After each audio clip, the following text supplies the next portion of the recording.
Elden Ring just got a massive update today, and I'm going to be telling you everything you need to know and listing the rest in the description below.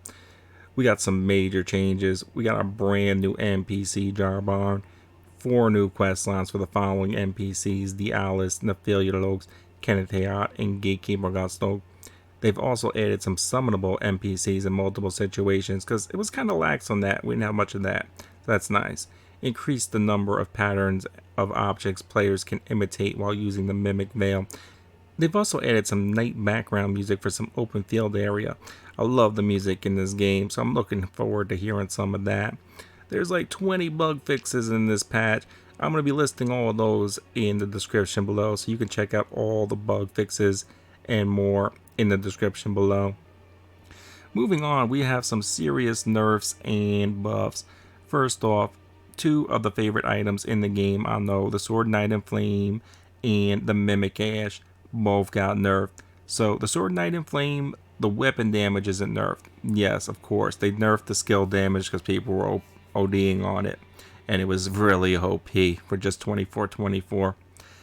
And the Mimic Ash has got its damage further decreased, and they changed the spirit's behavior pattern.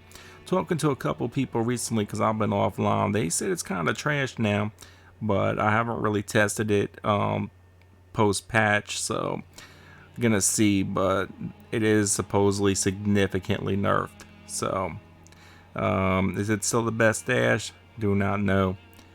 We got some buffs though. One a lot of mages are going to be happy with, and that is Glintstone, Comet Shard, Comet, and Night Comet all have reduced FP consumption and increased the damage.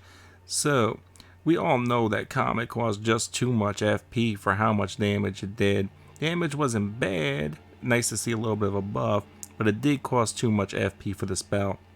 Well, all 3 of those cost less and do more damage now. They've also increased the damage for the following sorceries: Gravity Well, Collapsing Star, and Crystal Barrage. They've also decreased FP consumption for the following sorceries: Star Shower, Rock Blaster, Gavel of Haima, Founding Rain of the Stars, Stars of Rune, Great Blade Phalanx, Magic Downpour, Loretta's Great Bow, Loretta's Mastery, Carrion Greatsword, Carrion Piercer, and Shard Spiral. So that is really nice. A lot of the spells just cost too much FP, so I am a fan of that. A couple other changes. They've also increased the drop rate of smithing stones for some enemies, added smithing stones to early game shop lineup, which is nice.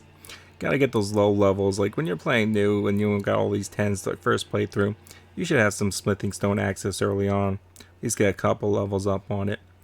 Then they have increased shield effectiveness, increased the damage for all offensive cracked pots, increased the damage for the following items: Spark, Aromatic, Poison, Spray, Mist. Increased the effect duration for the following items: Uplifting Aromatic, Iron Jar Aromatic.